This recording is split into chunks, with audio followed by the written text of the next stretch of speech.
This ain't a sprint, this is a marathon, folks. I am the Mighty Plantain, and we are checking out Sierra Nevada's Beer Camp Across the World 12-pack tonight. And when I say 12-pack this time, I literally mean a 12-pack. So strap yourselves in. This is going to be a rough one. I'm going to try and get through all 12 of these tonight. We'll see how far I make it. So, I love Sierra Nevada's Beer Camp. Whenever they do this, you're guaranteed to get a good number of different beers in your pack. It's usually 6, sometimes it's only 4, sometimes they're one-off releases, but the variety packs are where it's really at. This is only the second time I can think of that they've done 12 varieties in the 12-pack. I could be wrong on that. I think one year they did the 12 and then they released a can that was an extra one. But anyway, the deal here is 6 of these were done in collaboration with domestic brewers, and 6 were done with brewers from outside the country. Every time you see the Beer Camp packs, it's a collaboration between Sierra Nevada and other brewers. So, 12 beers. I've already pre-gamed pretty hard for this. I had a couple of big meals, and I'm a fat guy, so when I say a big meal, I mean a big meal, literally something that would make the rest of you weakling stomachs explode. Got a NOS on board, dumped a little rocket fuel in the engine too. That'll help out, I think, keeping awake. Sometimes I'm fighting sleepiness and not just buzziness. And took a couple of naproxen. That's over-the-counter generic Aleve for you guys out there. And about halfway through, I'm probably going to chew on a handful of Tums. What I've found, and I don't know if this would have happened when I was younger, but at least now, a wide variety of beer styles tends to give me a little bit of a acid reflux nastiness. See that at the beer fests and other places now, and it just seems to be a wide variety of beers, all different styles kicking in to cause problems. So, enough about that. Thanks for sitting down with me and checking these out. We're going to see how far we get. I'm going to start off, and I didn't really arrange these all that well. I just kind of glanced at them. There's 12 different styles. Would have taken a good long time to figure them out. I actually just threw these in the fridge today. So I did put the IPAs. There's also a double IPA, a DIPA in here, and I put those towards the back. Tried to put the heavier ones in the middle, but we'll see how that goes. So we're starting off with Atlantic-Style Vintage Ale. This is an English-style ale brewed with plums, and it was made with Fuller's Brewery. Let's see here. This is an overseas collaborator. Fuller's Brewery is a London brewery. Okay. I'm going to try and keep the descriptions short because I know this is going to be a long video. And I'll also try to keep the feedback on the beers short as well. At least as short as I can be with the long-windedness that I sometimes enjoy after a few beers.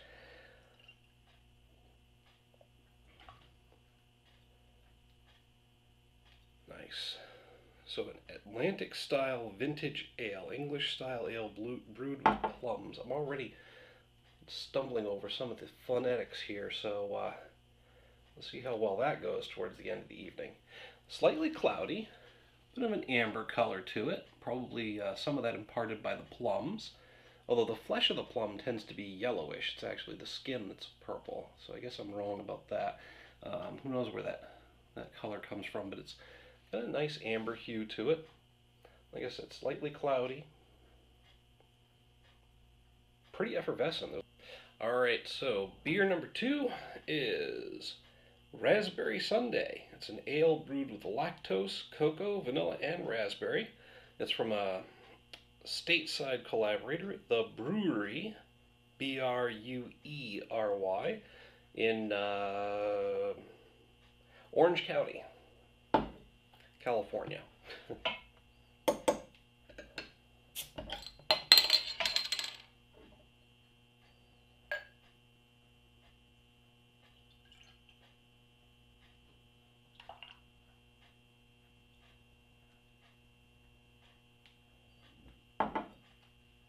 That's definitely brown. very slightly cloudy, fairly effervescent. Those bubbles are just kind of trickling up through there nice and slow. So it doesn't look like it's got a really heavy mouthfeel, but I'm guessing by how slowly those bubbles are moving that maybe that's a viscous beer.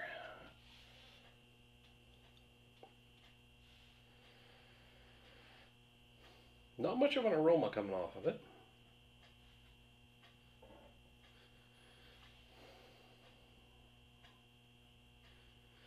Maybe a tiny hint of vanilla, but an overall just a beeriness coming from it.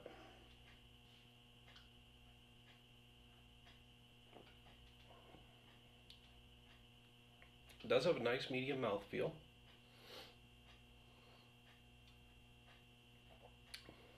Getting a lot of that vanilla. And I typically see vanilla in like a porter or a stout, a heavier beer than an ale. This is a bit of a darker and heavier ale than typically you see. So there might be more of a backbone for that flavor to attach itself to. I'm primarily getting the vanilla. And there might be a slight hint of a fruity berry flavor in there, but it's not really forward.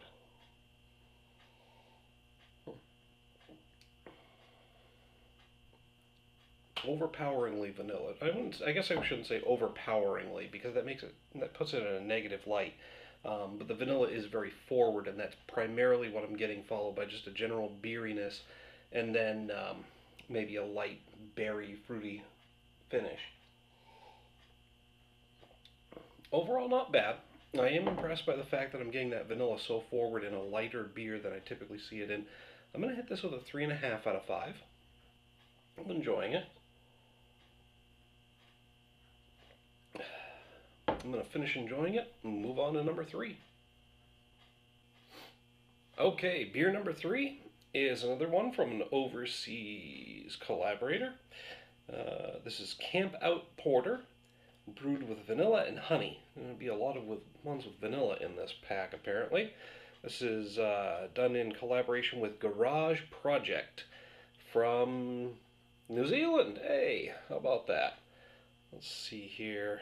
Yeah, should have pointed out earlier, these are all one-time only collaborations. So apparently, once this pack has gone off the shelves, you can't get it again.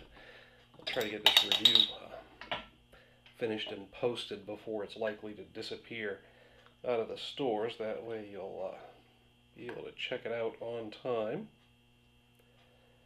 There we go.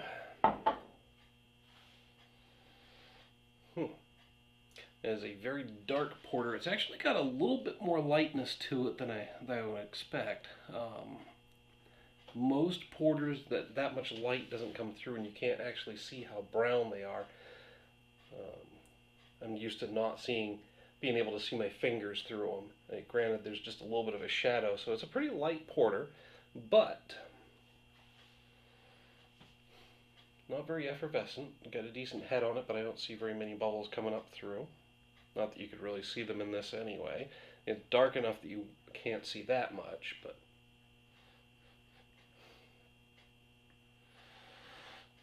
maybe a hint of vanilla in the aroma.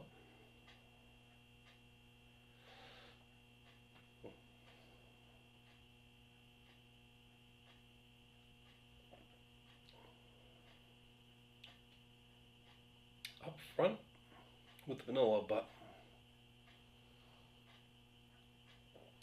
getting a lot of coffee in that too. The coffee's probably coming through from the malt blend that they used.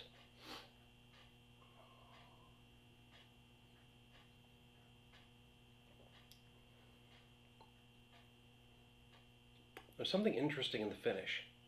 A little bit of sweetness that's probably due to the honey, but something else attaching itself to that. I can't quite put my finger on it.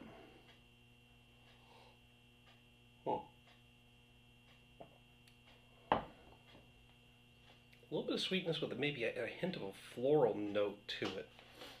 That's interesting. It's got a nice medium mouthfeel. It is lighter in mouthfeel than a typical porter as well.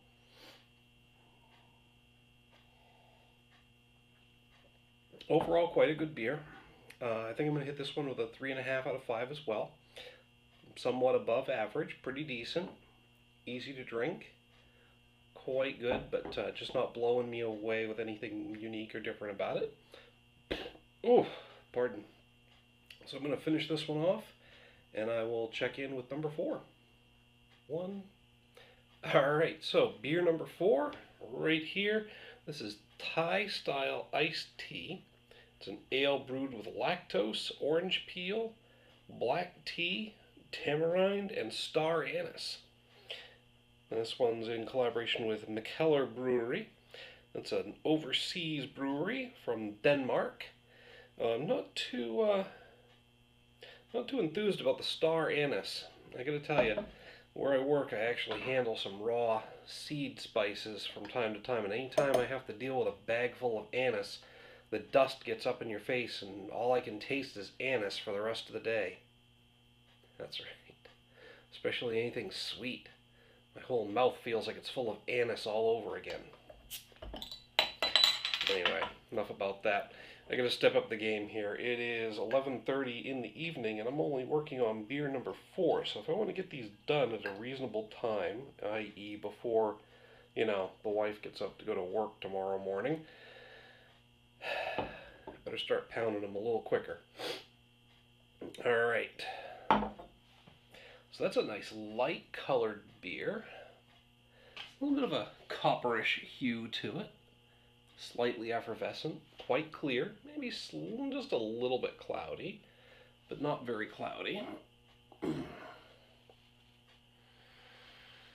It's got an interesting aroma. Yeah, I had to move my hand down because I thought maybe I was getting some hand soap smell. But I'm not. It's actually got like this clean aroma to it.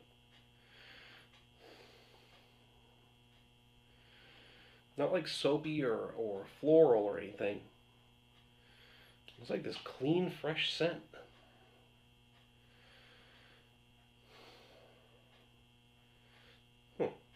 Very interesting.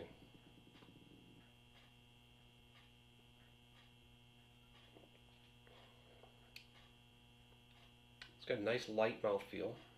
Maybe a medium light.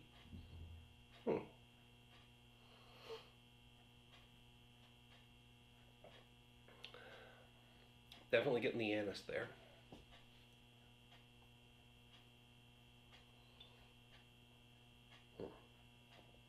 A lot of different flavors coming together in this one. It's difficult to separate them out because they're all blending together. I'm definitely getting the anise in the finish, and it's staying with me a little bit. And there's some sweetness that follows it.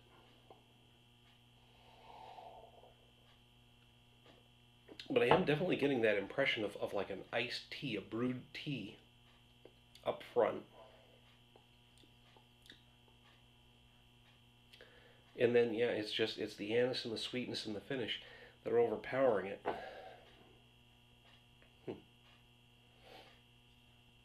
Not really getting much of the orange peel flavor.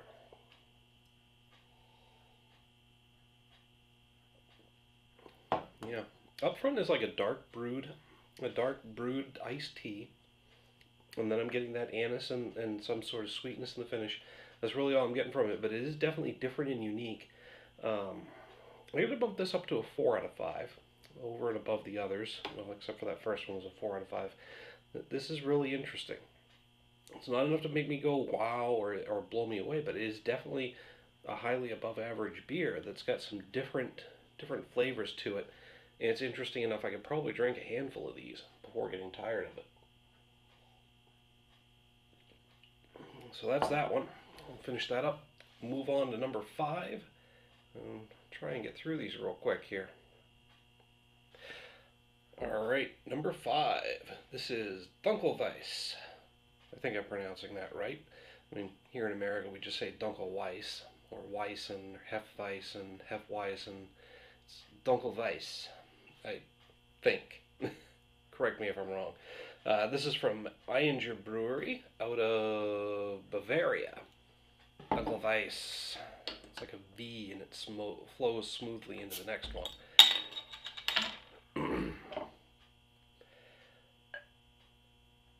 Ooh, that is cloudy. I can see it as I'm pouring it out.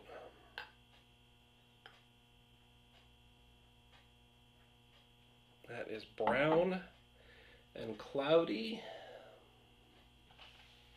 Looks like a glass of thin mud. Not an attractive look, but you know, looks aren't everything when it comes to beer. For me, the visual kind of turns me off a little bit. I'm looking at it, I'm thinking it does look like a glass of thick mud, and I'm like, but I'm learning to get over that because I've had a lot of really good tasting beers that have had floaties in them, and floaties turn me off worse than this cloudy, muddy look does. Because this is more, at least a consistent consistency. With floaties, you got like little chunky looking things, but this looks like it's one smooth liquid. So yeah, a little cloudy, quite cloudy, brown, not very effervescent. Although I am seeing a lot of bubbles coming up around the edge. That's weird. I'm not seeing a lot of bubbles coming up down through here, but when it reaches the top of the glass, they're apparently traveling along the outside of the glass and coming up here. I'm used to seeing them coming up from that cavitation point in the middle. So it is somewhat effervescent. It's interesting.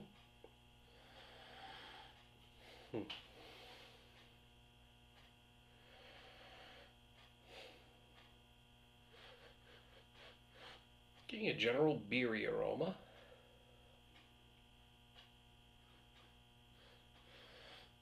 Not really anything specific though. Okay, here we go.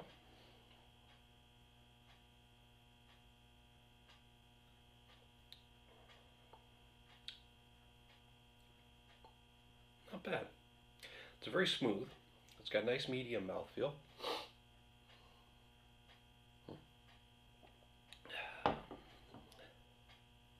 Ooh, there's a bit of a caramel note in the finish. That's nice.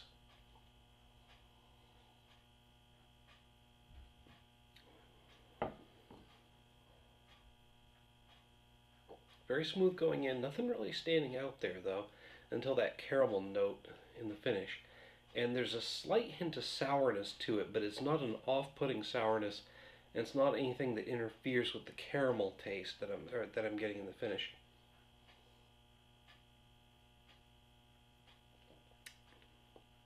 Just a very smooth, medium mouthfeel, easy drinking beer. A little toasty up front now. Bit toasty, maybe slightly nutty.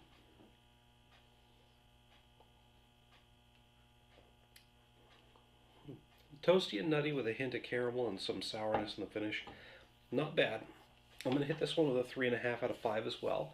It's not blowing me away or making me go wow, but it is a very solid, very decent beer. A bit above average. Oh, pardon.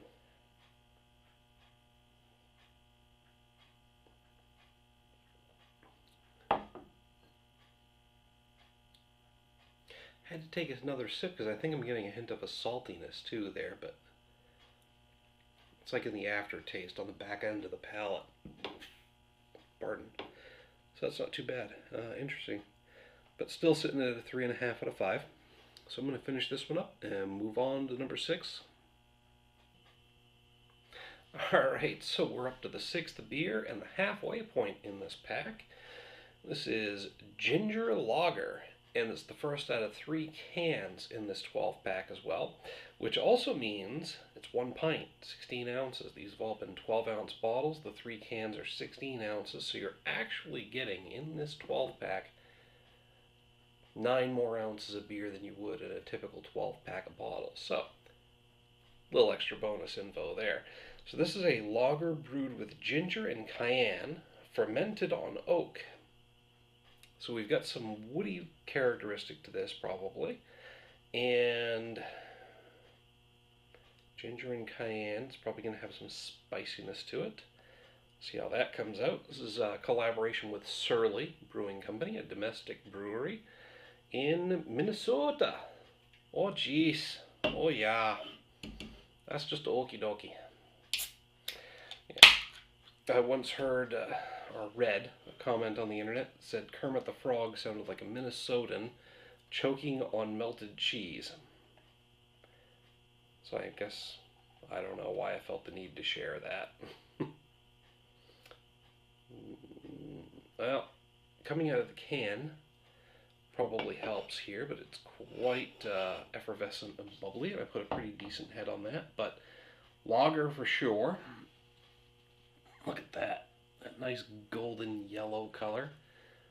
Quite effervescent, very clear, not cloudy at all. And that nice head.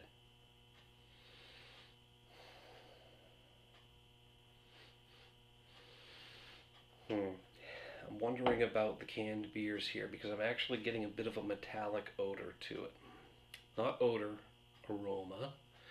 Odor is always a negative, a word with negative connotation, so I try to avoid using it when I'm reviewing beers because I want it to be a little bit impartial, but odor automatically gives you bad thoughts versus aroma, which is somewhat neutral.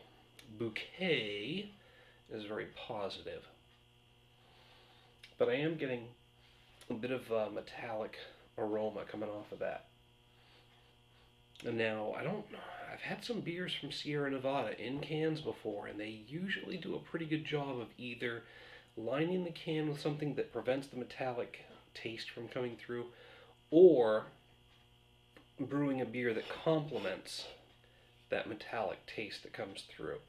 So we'll see what happens with this one, but I am getting a lot of metallic aroma off of that. I don't know, like if you've ever shaved a piece of metal with a file or ground something down, you know that metallic aroma that comes off of it. It's not always unpleasant, but when it comes to beer, it can indicate an unpleasant taste. That's really all I'm getting is that aluminum aroma. See how it tastes though.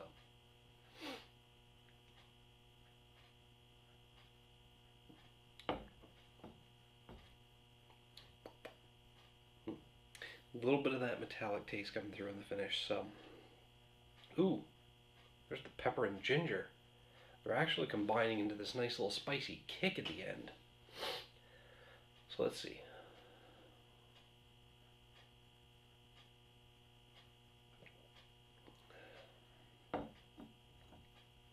Up front, definitely a lager, just got that general beery taste. There's a little bit of that metallic taste in it there.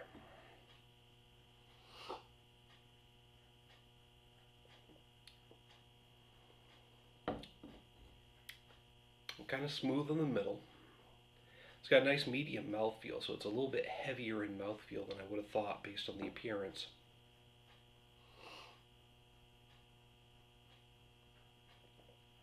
In the very end of the beer, though, that ginger and cayenne are combining and giving it this nice kick that hits the back of the palate and the base of the tongue and kind of goes down the throat a little bit.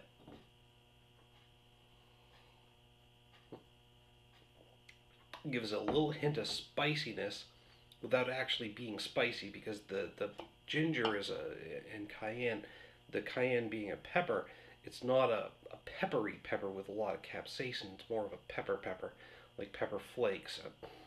Alright, so it's more of a seasoning pepper versus a spicy pepper. It's not one of the ones you think of that would really burn your mouth, you know, when you think of a pepper vegetable. I'm pretty sure, though, cayenne is sourced from the same types of peppers as like habanero or ghost peppers, but it's got a slightly different kick. It's more like black pepper than the vegetable peppers. Anyway, I'm kind of rambling on that point now, but it's got that slightly different kick at the finish that it's basically making it.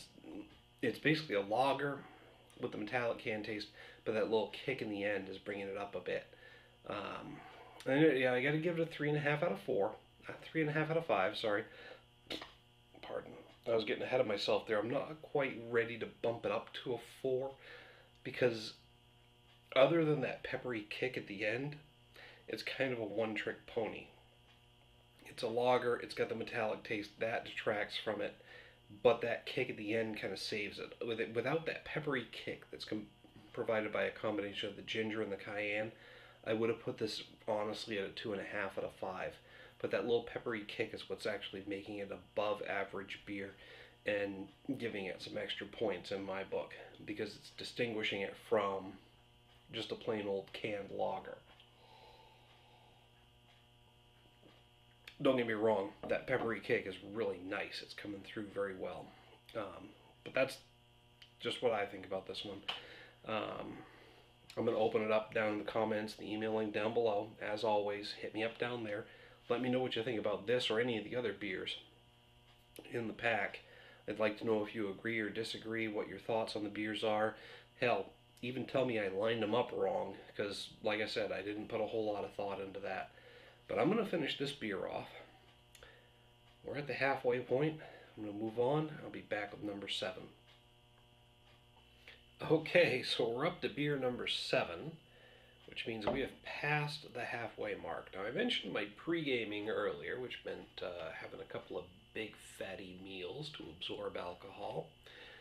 Preloading with some naproxen, aka Aleve, and hitting an energy drink to make sure I don't get too tired to finish this throughout the night. It's almost 1:30 in the morning, by the way. The wife has woken up twice and she is cranky. But I was watching Human Centipede 3 the second time and she caught the first castration scene. So I don't think she's going to be venturing out of the bedroom again anytime soon. All that aside, after beer number 6, the pre-gaming was over, but the mid-game began. Crunched down a handful of Tums, like I mentioned before. Because of all the different varieties of beer, I don't want that acid reflux crap going on.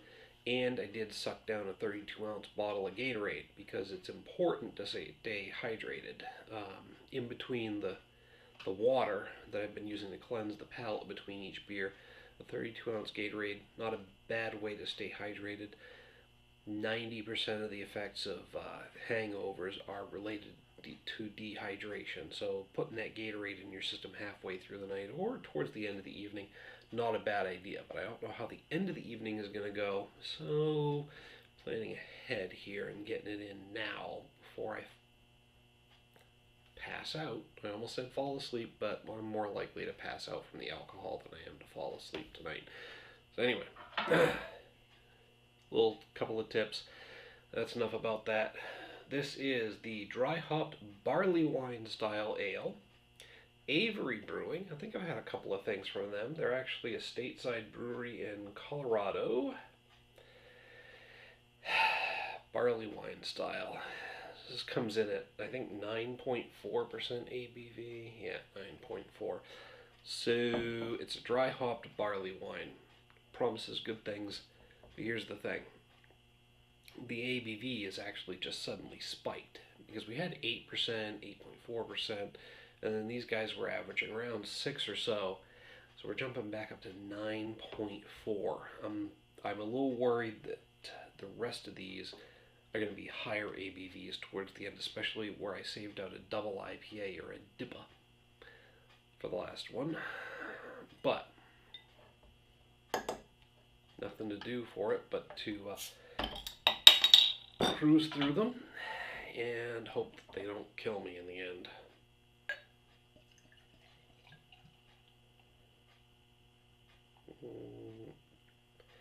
Gotta slow down the pour. I put a little bit too much glug on that early on, which means a giant head. Yeah, I am starting to lose a little bit of judgment. I didn't get the full 12-ounce beer into this glass, so I'm gonna have to top it off as I go here. Can I get it without overflowing? Yes, just barely. All right.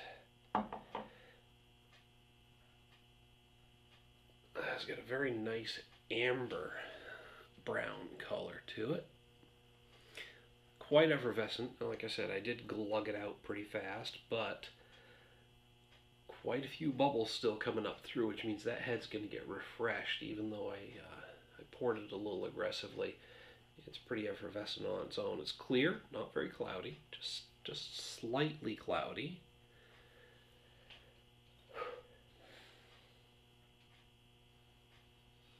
The dangers with a big head. You stick your nose right in it. Am I right, ladies? Wait, that was not appropriate. It's alright, too late, I already said it.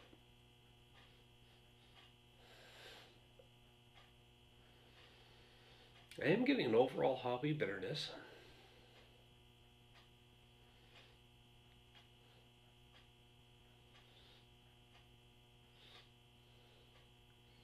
Piney and floral notes, maybe an undertone of earthiness.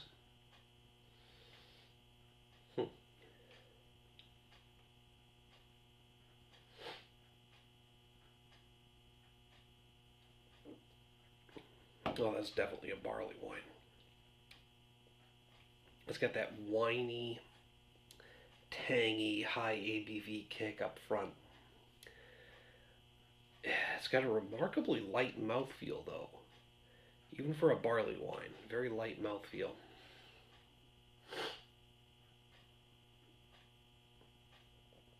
But I mean, you can tell that's got a boozy kick to it. A lot of that wine flavor. And then there's the hoppy bitterness in the finish. Like I said, piney and possibly floral notes with a bit of earthiness there, but not really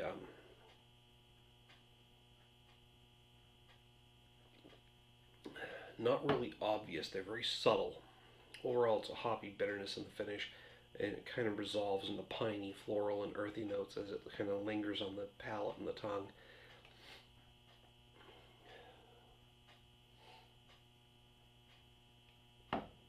Up front, though, that tangy, winey, high ABV barley wine flavor, and just this big grainy taste in the middle. You can tell it's been fermented. You know, that graininess right there. It's like old grain, old wet grain, and then it fades to that hoppy flavor. I really think the dry hopping has mellowed out the high ABV sourness and tang to it. Usually barley wines slightly turn me off at first because of that high ABV tang and winey flavor. But this one, ooh, excuse me, it's very smooth overall.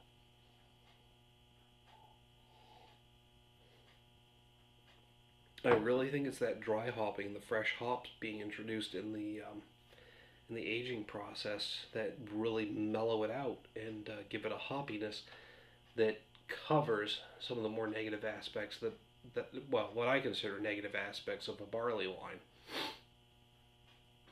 Overall, I've got to hit this with a 4.5 out of 5.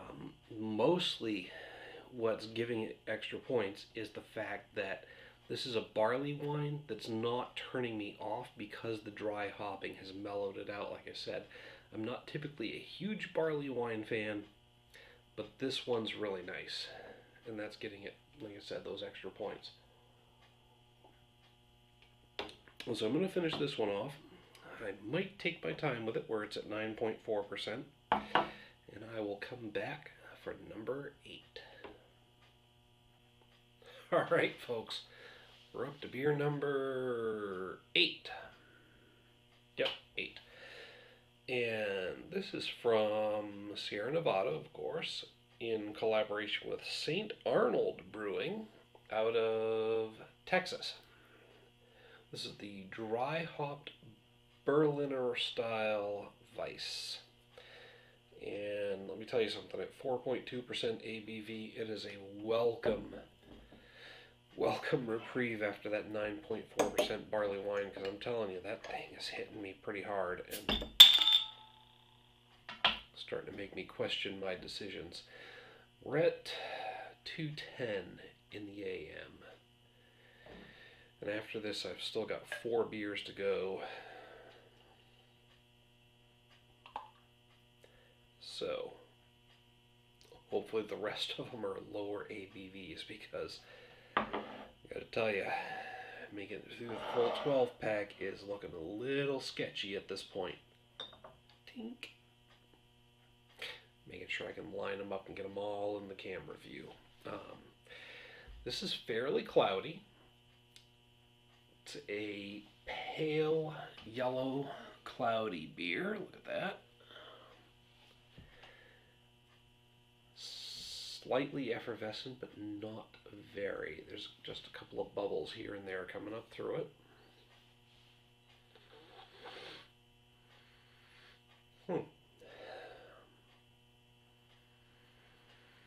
Almost has an aroma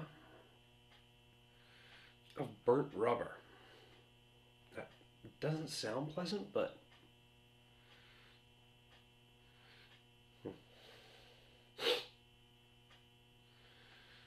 it's like that warm rubber, like you just erased something on a test, or you just burned out your tires really good on some fresh asphalt, or quick summer rain evaporating off of hot asphalt.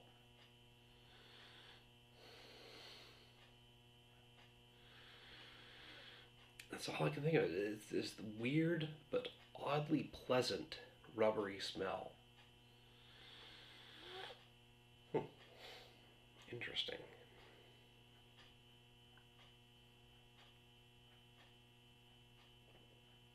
Actually sour up front, but a nice pleasant sour.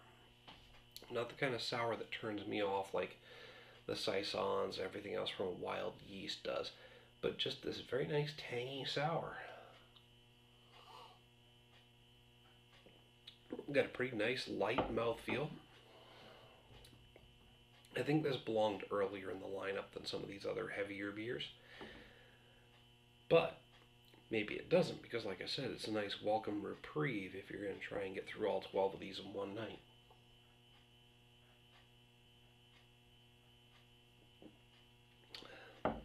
Nice and light, a bit of sourness up front. Well, that sourness kind of sticks with you, lingers on the tongue.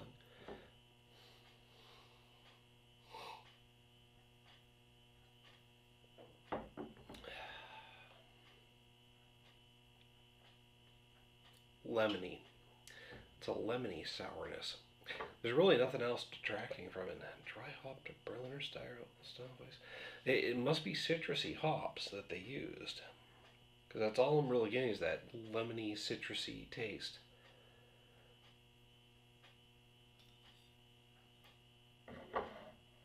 And not much else.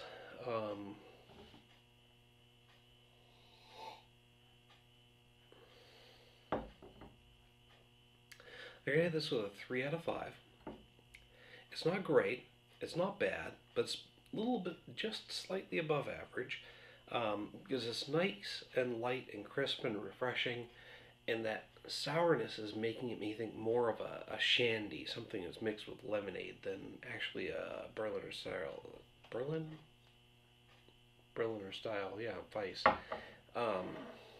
It's quite good, very pleasant, very pleasing, very light and easy to drink. And it's resting comfortably on the palate. It's very refreshing right now, especially after a 9.4% barley wine.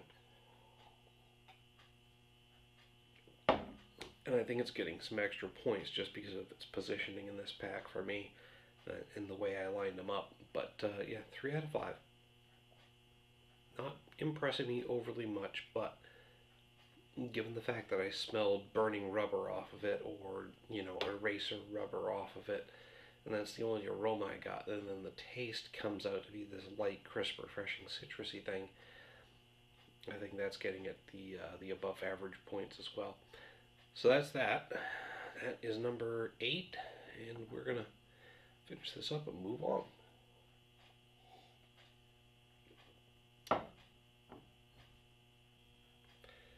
Okay, folks, we are on beer number 9, which means we are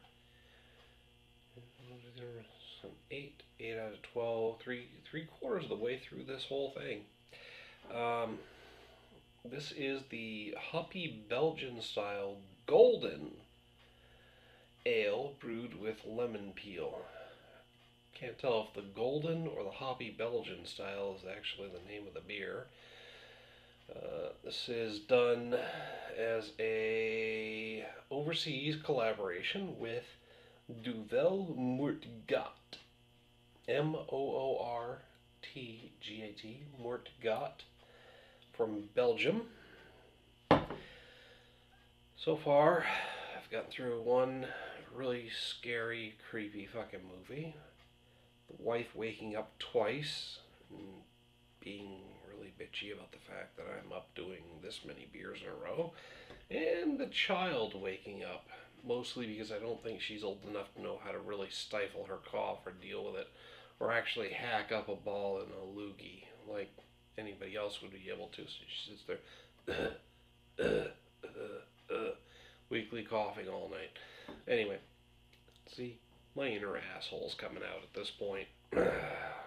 Mostly it's because of annoyance due to people interrupting my flow trying to get through a 12-pack. But that's enough of me being a dick. Hey, guess what? Regular viewers know that I'm that way all the time. 8% ABV means that this is probably going to take me a little while to get through. I don't know. I mean, we're in the last quarter of the 12-pack, but based on the 8% ABV in this one, how I'm doing already, it's not looking good to make it through the full 12. So, a Hoppy Belgian-Style Golden Ale brewed with lemon peel. That is a very light golden beer. Quite effervescent. There's a lot of bubbles coming up through. They're coming up slowly, but they are coming through fairly regularly.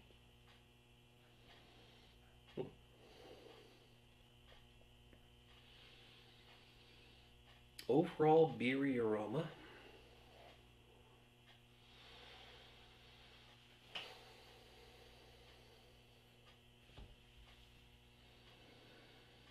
A little hint of citrus in there.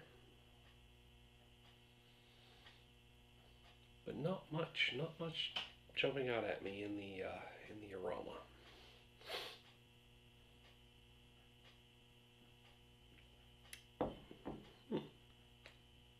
Very orangey, with a bit of bitterness, like orange rind, orange zest up front.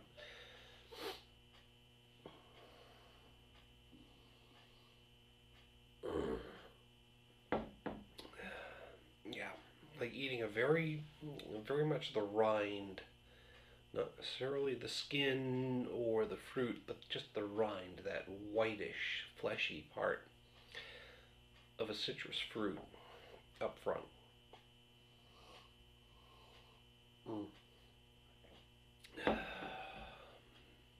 It's got a nice light mouthfeel. It's very crisp and refreshing. It's going down very easy.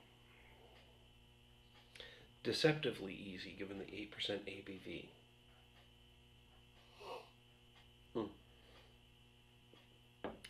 Not much jumping out at me. An overall beeriness. It's going down smooth and easy. It's got that nice medium light mouthfeel. A bit of that orange rindy taste up front. Not necessarily zesty, but rindy. Just that white part of the citrus fruit, like I said, just a little bit of bittery citrus up front. Ooh, pardon.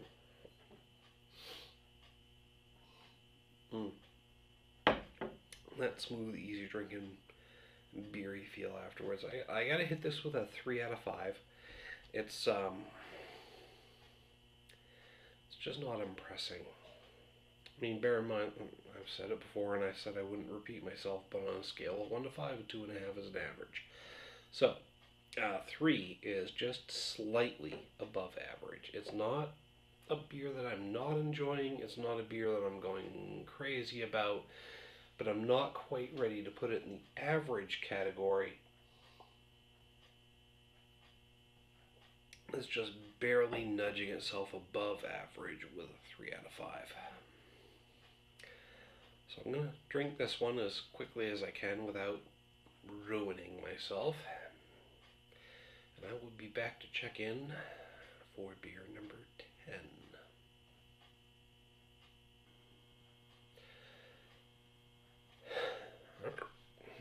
10. Hiccups. Fabulous. So, number 10. 1, 2, 3, 4, 5, 6, 7, 8, 10. Number 10 in our beer lineup is the Meets West IPA. Pardon the hiccups, for Christ's sake. I'm trying to stifle them, but it ain't working. This is with Tree House Brewing Company. The second of 3 cans in the pack. Tree House. Approach the IPA, blah blah blah blah blah. American IPA, malt body in New England, approach to hopping. Ooh, wait, I mentioned New England here. Hang on, this is domestic. Stateside collaboration, but where is Tree House Brewing? Sorry, folks, between the hiccups and the poor attempts at reading, they say New England, but the fuck? Come on, where is Tree House Brewing?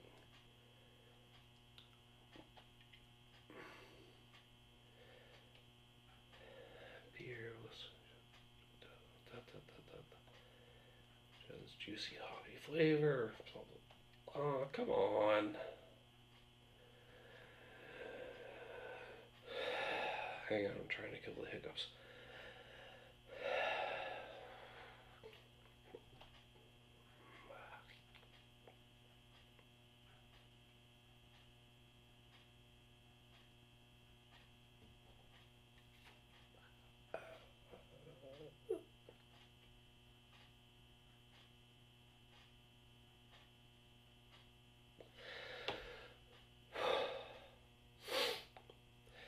Okay, so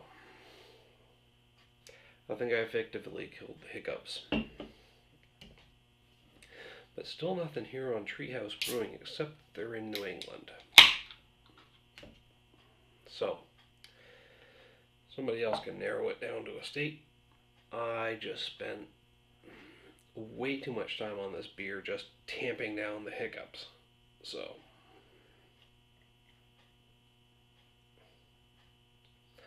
I am not inclined to do research on them right now.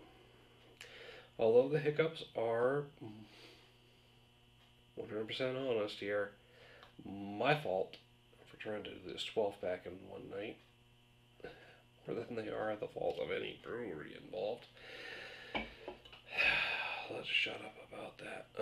East Meets West IPA, Tree House Brewing, and Sierra Nevada Brewing. I think it's just an IPA. I really wish I knew where Tree House Brewing was, other than New England. That has got a nice head on it. It's very effervescent, slightly cloudy. It is a slightly cloudy golden yellow IPA.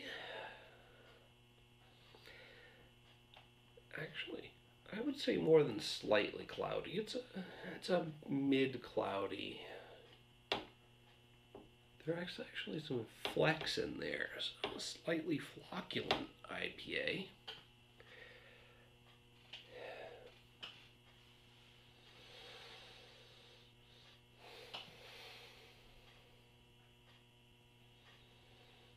A lot of toastiness in the head. Reminds me of toasted bagels. So, probably a bit of yeastiness on top of the toasty hop notes and toasty malt notes, but honestly, when it's an IPA, I'm thinking most of the toastiness is coming from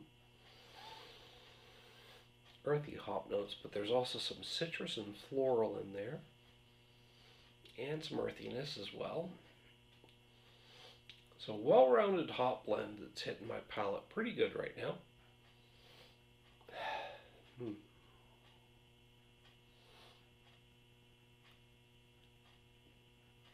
It's got a nice medium mouthfeel.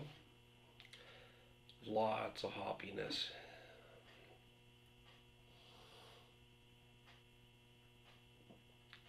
It's like a mouthful of hops.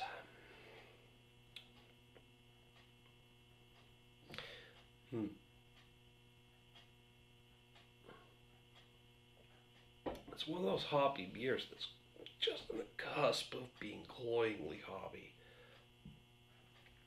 Getting a lot of citrus,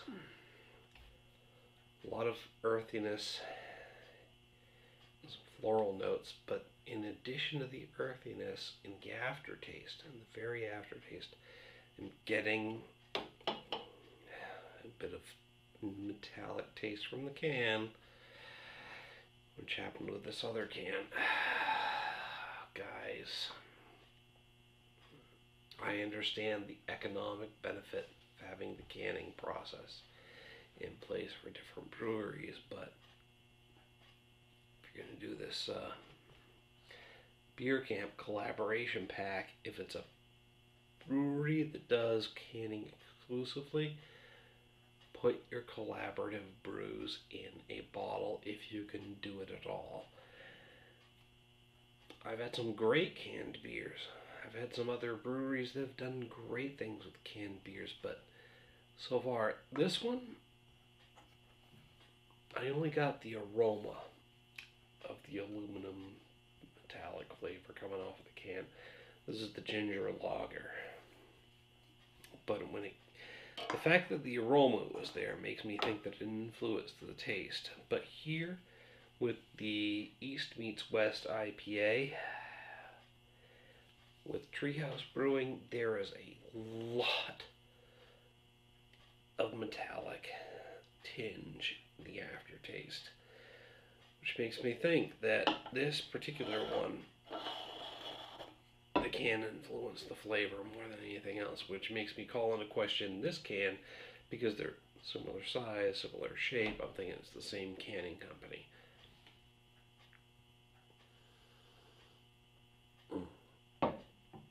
Anyway, just almost cloyingly hoppy up front, but with a citrusy, piney, earthy, and somewhat floral aroma. Combining with those similar taste profiles, a medium mouthfeel, and a very nice beer, but in the finish, I'm getting a very metallic taste that might be partly that earthiness from the hops, but it's mostly metallic. It's turning me off. I gotta hit this one with a 2.5 out of 5. And I hate to do that, but bear in mind, I'm not going to repeat myself. I said before, I'm not. 2.5 is an average beer rating on a 1 to 5 scale. Yes, I know I just said I'm not going to repeat myself, and then I effectively did. But 2.5 average. It's a great hop profile. The only thing that's turning me off is that really metallic aftertaste. It makes me think the can was a factor. I'm going to finish this up, though. I'm going to move on to beer number beer number 11. Holy crap, we're going to make it through these by the end of the night. It's 3:30 a.m. I'm going to get through all 12 tonight. Ain't going to be pretty, but it's going to happen. Stay tuned for beer number 12, eventually, after 11.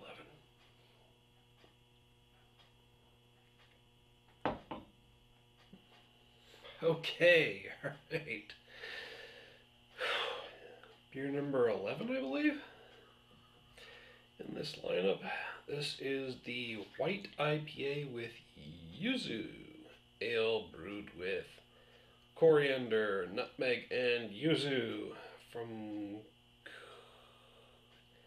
Kyuchi, Kiuchi, Kyuchi Brewery, Japan. This is a global overseas collaborator from Japan. Check this one out. I'm 100% uncoordinated at this point, folks.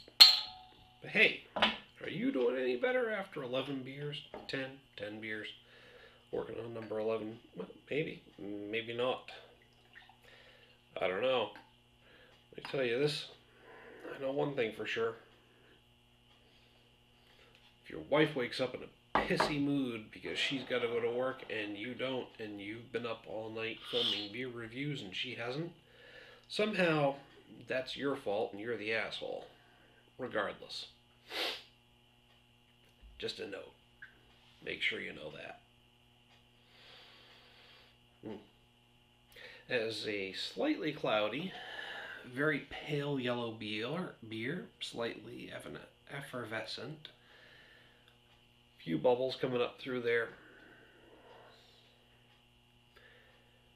Not a lot, but still slightly cloudy and yellow and slightly effervescent.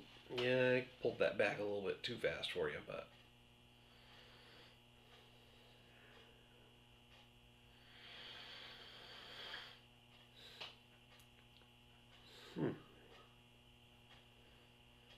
not getting much off the aroma of that, just a slightly beery aroma, overall beeriness, which is pretty normal.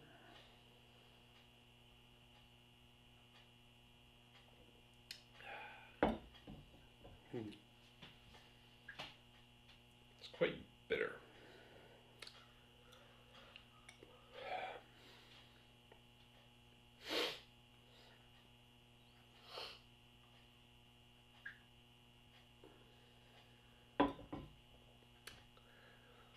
Not a great beer, honestly. I think overall this one's not very pleasing for me.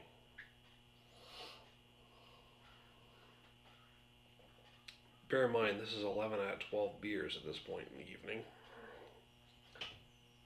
Tomorrow morning, now the sun's up. Just not experiencing this one too well. I mean, basically I'm getting a very bitter overall, bitter and sourness. That particular beer is just not sitting well on my palate. It's rough. Not getting any specific flavor notes out of it or anything.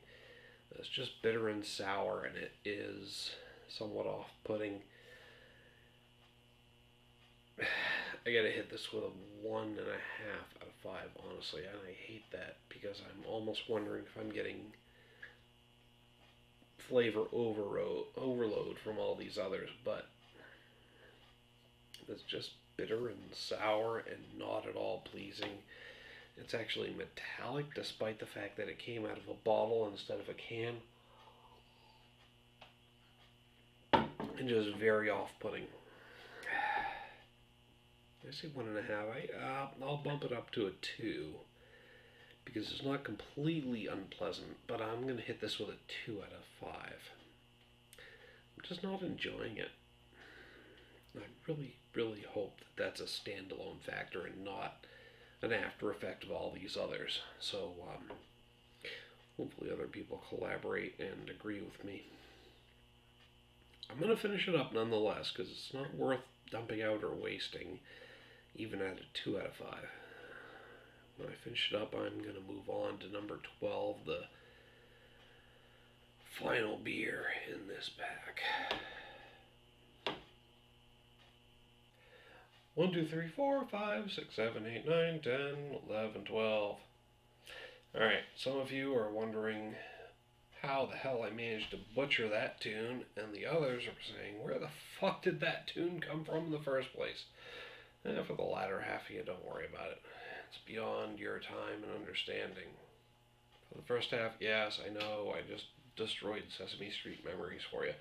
Alright, anyway, besides the fact, I did get up to number 12 in the Sierra Nevada Beer Camp Across the World 12-pack. This is the West Coast Style DIPA Double IPA, DIPA, DIPA. Boneyard Beer is the collaborator here, and Boneyard is probably a domestic. Having a little trouble finding it on the can here. Oregon. Yes, so Boneyard is a domestic collaborator out of Oregon. Let's get this bad boy popped open. No, double IPA. Great way to end this 12-pack. It's not just an IPA, it's a double IPA. A DIPA. Pouring that a little shallow. Granted, this is a 16-ounce can instead of a 12-ounce, so it's going to overflow this glass if I try to pour the whole can in there. But if I change up the angle a little bit, oh, big head on that. Yeah. Okay, so, oh, look at that. 12 beers lined up. It is daylight behind me, folks. I'm going to have to sleep for at least 12 hours after this. Mess. Tums, Gatorade, energy drink, and naproxen, aka Aleve, on board. I'm still going to have to take a bit of recovery time on this. Oh, look at that. That is a nice golden, beautiful golden IPA. It's clear. Maybe slightly cloudy. No, actually, if I wipe away the condensation on the outside of the glass, it's not really cloudy at all. It's very, very clear. Very clear golden, double IPA, quite effervescent.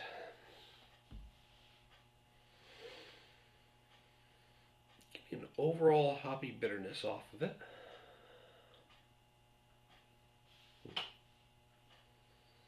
Citrus.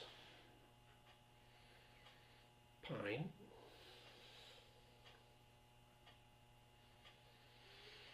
Even some floral and earthy undertones.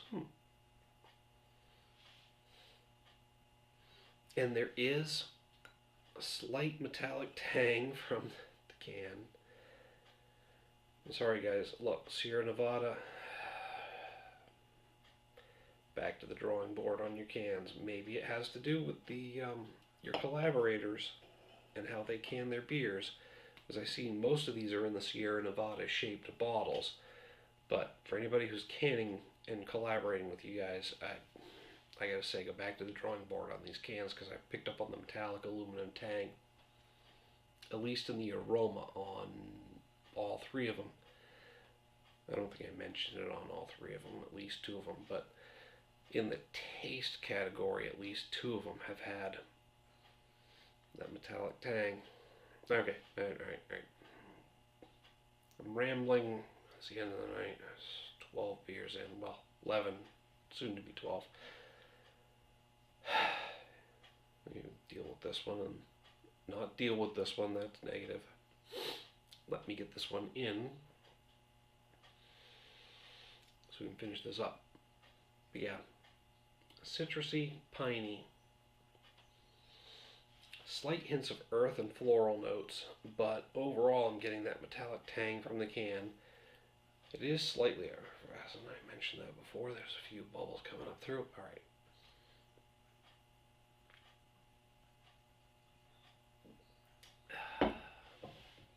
Ooh, got a nice medium light mouthfeel.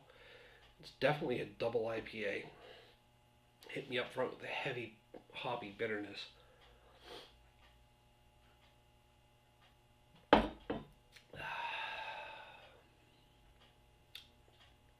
an overall hoppy bitterness. I'm actually getting that metallic tang in the taste.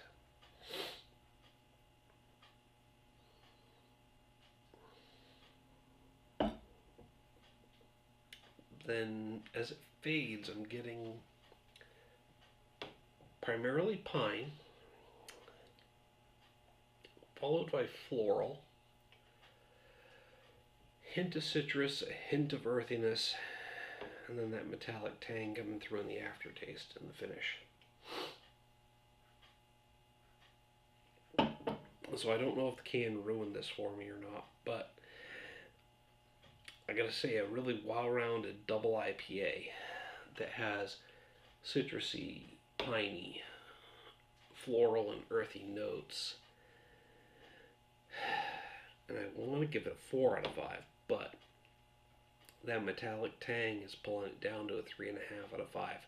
It's a very nice, very easy drinking, well-rounded IPA, but that metallic taste is just bringing it down from a great to a somewhat better than average. Because bear in mind, I said I wasn't going to repeat myself, but this is probably the third time I've mentioned it in this series. A 2.5 on a scale of 1 to 5 is average. So a 3.5 is pretty much above average.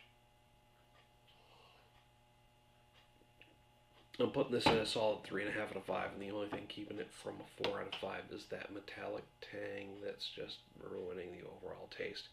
And that comes solely from the can. Ooh, pardon. So, line the cans next time around, and I bet all three of these would be better. Overall, though, this is a big winner in my book.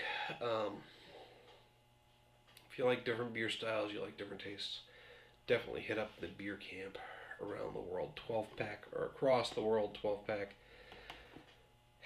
It's nice to see all these collaboration brews, and here's the bottom line.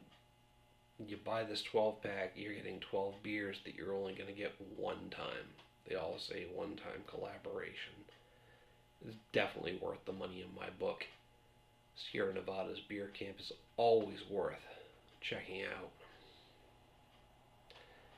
I have been up way too damn long at this point. I've pissed off way too many family members by being up this long and drinking straight through. So, thanks for checking out the video.